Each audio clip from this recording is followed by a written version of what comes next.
An American Marine says the killing of innocent civilians in Iraq, which he witnessed, was inevitable given what soldiers were told by their superiors about the threat facing them. It's such killings which have fueled the uprising against coalition forces. Jimmy Massey is a former staff sergeant who left the Marines in November after 12 years. I asked him about the way US soldiers treated civilians in Iraq. We killed a lot of innocent civilians.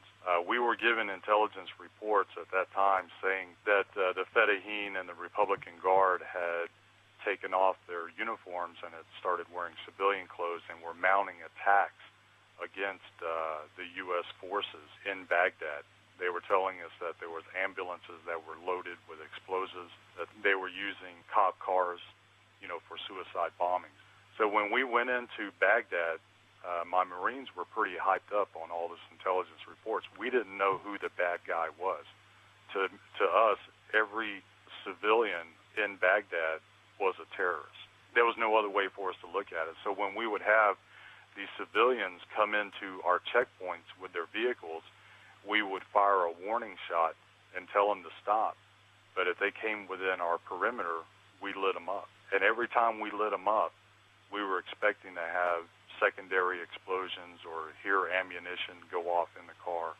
And when we would pull the body out and we would search the car, we would find nothing. This took place time and time again. Didn't the soldiers learn from that? Didn't they realize that many of these people were just civilians? It's kind of hard when you don't know who to trust, when the bad guy is everywhere. It really plays on your psyche after a while. It's like this, Jekyll and Hyde mentality. 1 minute you're playing humanitarian, passing out candy to the little kid, and then 2 seconds later you're having to switch over to be a killer.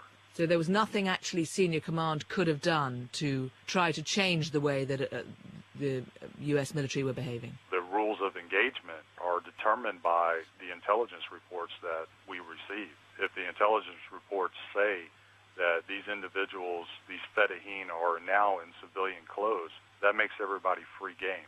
And I know it says in the Geneva Convention as well, you do not shoot non-enemy combatants. You don't shoot civilians. When you have a child die in your arms because of an American air raid and the concussion from the bomb that landed right next to his window causes him to have internal damage, and he dies right in front of your arms, you start questioning what's going on. This is why you said you felt we were committing genocide. That's correct. And yet genocide is politically directed. Yes. Would you say that of the war in Iraq, that this genocide was politically directed, this killing? Yes, I feel that way. With these reports that were given out to us, it's giving the American soldier free rein to make the judgment call on the battlefield whether or not that person is a civilian or it's not a civilian. However, there is no consequences for him pulling that trigger. If he pulls that trigger and discovers that that individual was a civilian, no harm, no foul. It's okay. Don't worry about it. Because this is a new type of war. This is an eradication war. We're there to eradicate terrorists for the democracy in Iraq to start to thrive. But we have to get rid of the terrorists first.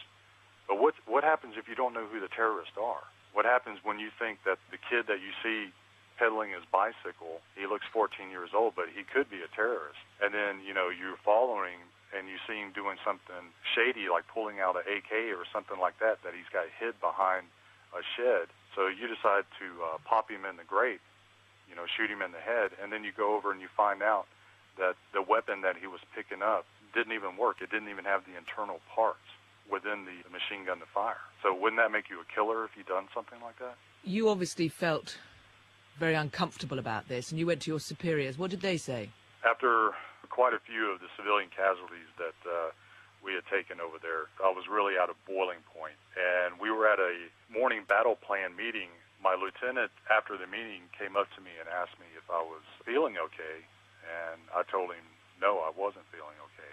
I was having a hard time dealing with the things that we were doing over there. And he asked me to elaborate, and I told him, I said, well, sir, I honestly feel that we're committing genocide over here. And he didn't like that. Subsequently, after me saying that, I knew that my career was going to be short in the Marine Corps. They basically forced my resignation from being a platoon sergeant. At that time, I didn't have any quarrels about resigning my position. I told them that they were wrong and that I didn't want their money, and I didn't want their benefits. When I got out of the Marine Corps, I was going to tell whoever would listen. And, it got really ugly. I had to hire an attorney because they tried to label me as a conscientious objector, and I told them that I wasn't a conscientious objector. You know, I believe that there are some wars that were worth fighting. However, I don't believe in killing civilians, and I'm not going to kill civilians for the United States Marine Corps. How many of your fellow soldiers felt the same? I had quite a few of my younger troops coming up to me and asking me off record about what was going on. And of course, with me being in a senior position, you know, I'm not going to tell them my true feelings. I just looked at them and told them, listen, you know, Marine, you're over here to do a job. You're over here to help establish a democracy here in Iraq, and it's tough. And when you saw the pictures of what was happening in Abu Ghraib jail, were you surprised? No, I wasn't surprised. Do you think that sort of thing was widespread? I think it's widespread in the U.S. military, period. What, around the world? Correct. Army, Navy, Air Force, Marines. And why do you think that is? I think because American soldiers, and especially American Marines, are dehumanized. They're dehumanized from day one that they enter boot camp. And the American Armed Forces has worked with the Israelis quite extensively, and we've patterned a lot of our training after the Israelis. Well, we all know what's going on with that. But to basically dehumanize a soldier, so they have the self-confidence or they have the self-direction to pull the trigger, even if it's a civilian. Jimmy Massey, many thanks.